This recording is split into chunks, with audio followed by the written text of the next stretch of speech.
누군가의 추락은 뉴스가 되고요. 누군가의 아픔은 볼거리가 됩니다. 우리는 손가락 하나로 타인의 재앙을 스크롤을 하며 저 사람 참 안 됐네 말은 하지만은 마음은 움직이지 않습니다. 고통을 보면서도 가만히 있는 방관이 일상이 되어버린 시대입니다. 에돔의 형제 야곱의 고난 앞에서 기뻐했던 것처럼 우리의 마음에도 그런 죄가 숨어 있습니다. 저 사람도 결국 실패하네?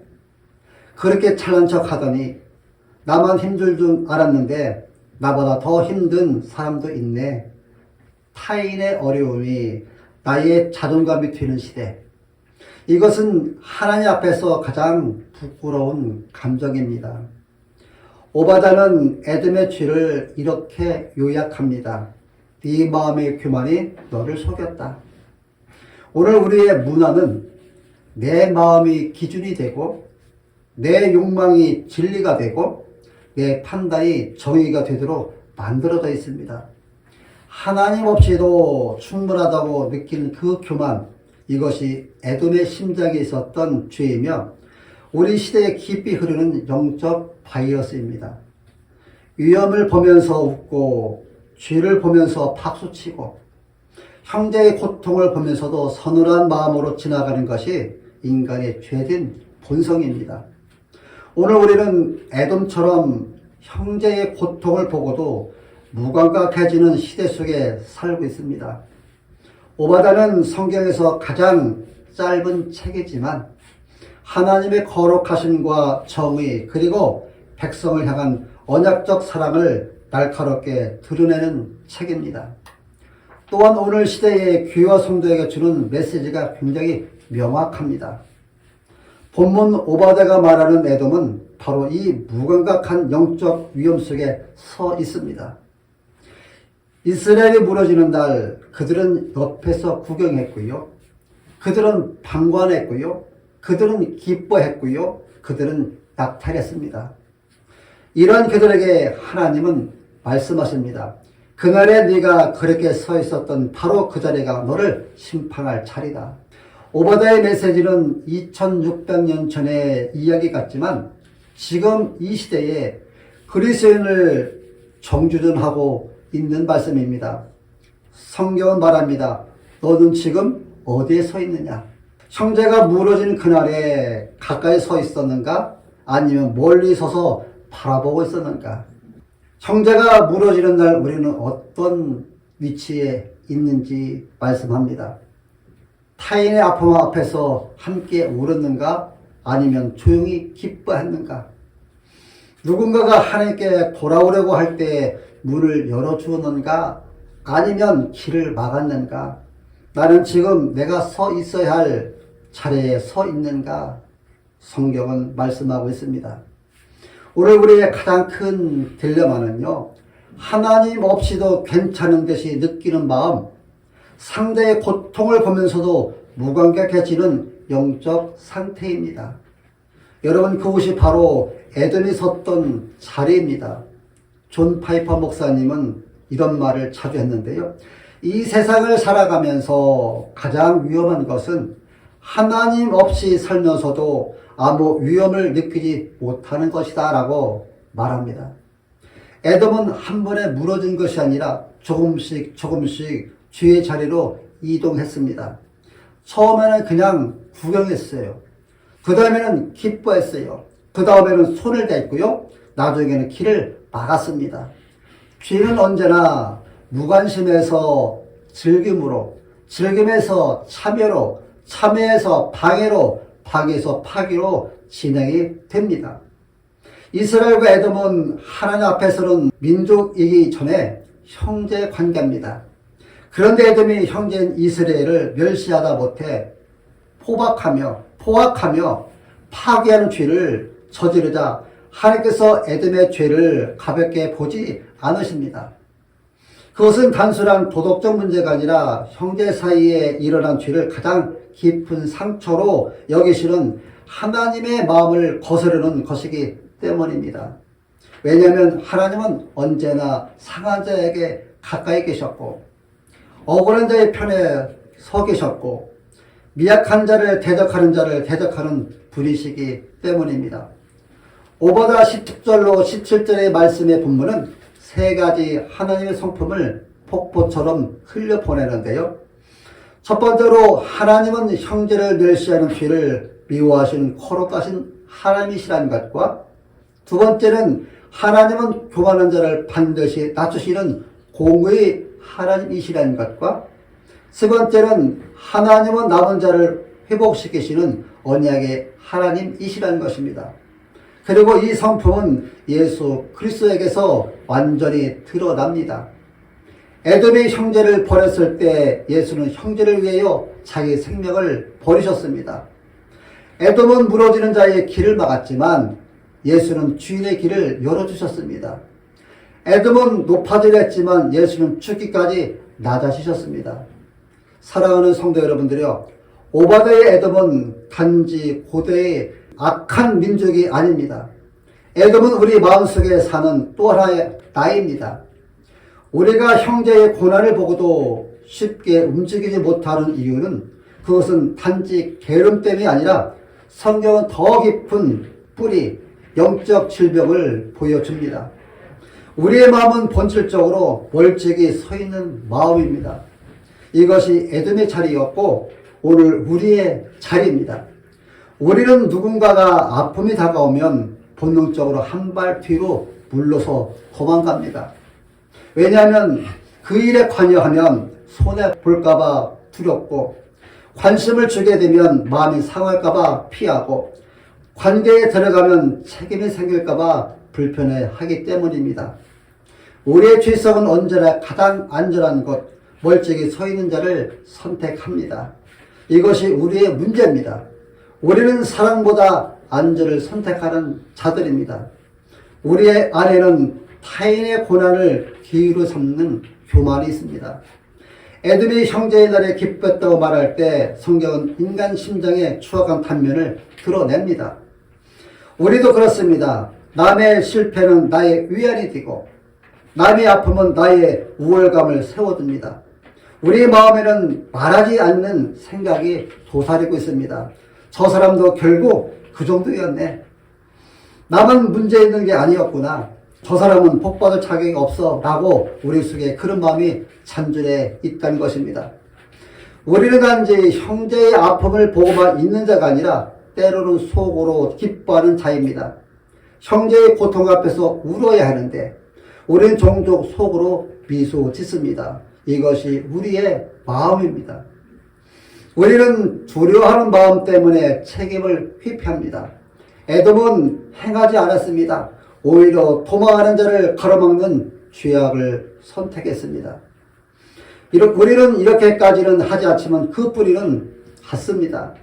누군가의 문제를 보면 직면하기보다 우리는 회피합니다. 괜히 얽히면 피곤해질 수 있으니까, 내가 도와줘도 저 사람은 별로 변하지 않을 것 같으니까, 그건 저 사람의 문제니까 하고 우리는 그 일에 관여하지 않습니다. 그러나 진짜 이유는 우리가 자신의 무기력함을 보게 될까봐 두렵기 때문에 그 일에 관여하지 않는 것입니다. 도와주려다 실패하면 어떡할까? 말을 걸었다가 위면 다가오면 어떡할까? 가까이 다가갔다가 상처받으면 어떡할까? 이처럼 두려움은 사랑을 막습니다. 두려움은 섬김을 멈추게 합니다.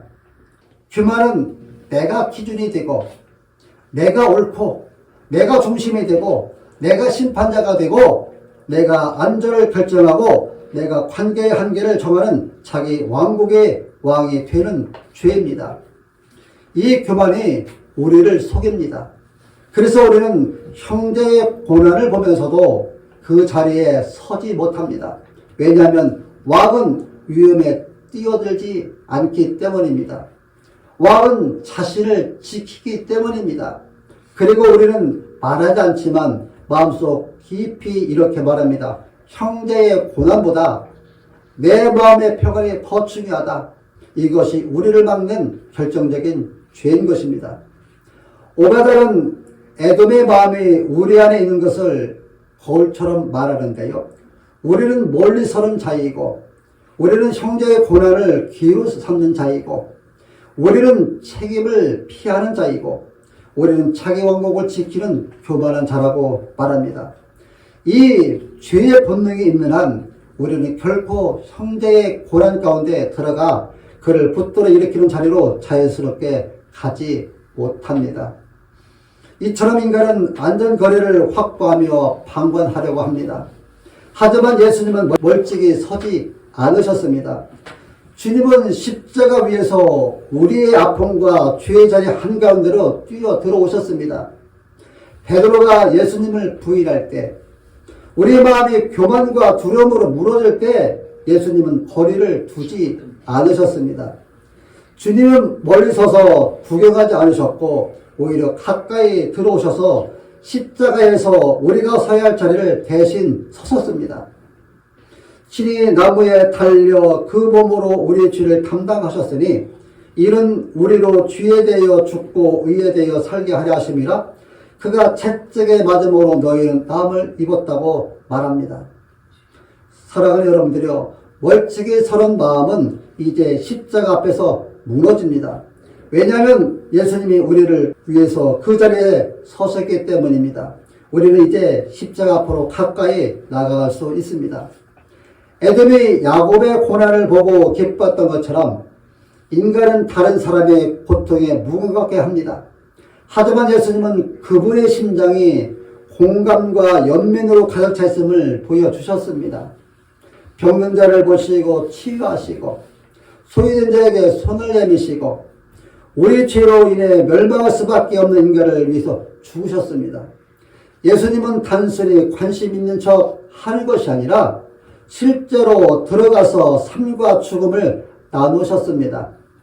오늘 우리에게 보여주신 본보기는 이것입니다.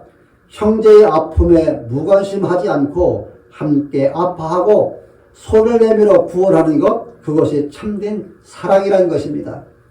예수님은 인간의 눈으로 보면 낮아지고 무력하게 죽으셨지만 하나님은 그분의 죽음을 통해서 모든 인간의 죄와 교만을 깨뜨리시고 남은 자를 구원하시는 권세를 드러내셨습니다. 결국 십자가는 우리를 방광과 기쁨 없는 교만에서 끌어내어 하나님과 형제를 향한 사랑의 자리로 세우시는 장치인 것입니다. 사랑하는 성도 여러분들이여, 결국 십자가는 단순한 역사적 사건이 아니라 우리 삶의 선택을 바꾸는 신적 능력입니다.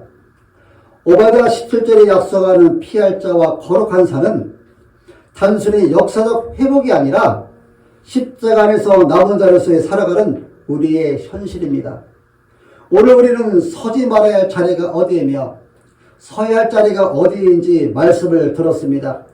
교만은 우리가 에돔처럼 만드는 가장 근본적인 죄입니다. 성도의 자리는 십자가 아래 회개의 겸손의 자리입니다. 그러므로 우리는 이제 방관과 교만의 자리에서 나오고 예수님이 서신 자리로 동참하며 사랑과 겸손과 순종의 삶을 선택해야 합니다. 예수님이 십자가에서 뛰어들어 주신 그 자리에서 우리는 이제 두려움 없이 뛰어들어 형제를 살리는 자리에 서야 합니다. 그리고 세상 권력이나 성공이 아니라 하나님 나라의 소망을 두는 자리, 일상 속에서 거룩한 선택한 자리, 믿음으로 청기적 삶을 사는 자리에 서야 합니다. 오바댜는 역사 속 한 장면을 넘어서 하나님이 교만한 자를 반드시 낮추시고 깨어진 형제를 일으키는 자를 영광 가운데 세우신다는 성경 전체의 원리를 선포합니다. 십자가는 에돔의 자리에서 시온의 자리로 우리를 옮기는 하나님 나라의 새로운 출애굽입니다. 인간은 어디에 서 있느냐에 따라서 세계를 다르게 본다고 말합니다. 이것을 존재론적 위치성이라고 부릅니다. 오바댜는 우리한테 묻습니다. 너는 멀리 서 있는가? 아니면 곁에 서 있는가? 너는 조력의 자리에 서는가? 아니면 눈물의 자리에 서는가? 너는 이용하는 자리에 서는가? 아니면 개입하는 자리에 서는가? 너는 세상 산에 서는가? 아니면 하나님의 거룩한 산에 서는가? 결국 인간의 삶은 행동의 문제가 아니라 자리의 문제라는 것입니다. 어디에 서는가가 곧 내가 누군지를 결정합니다.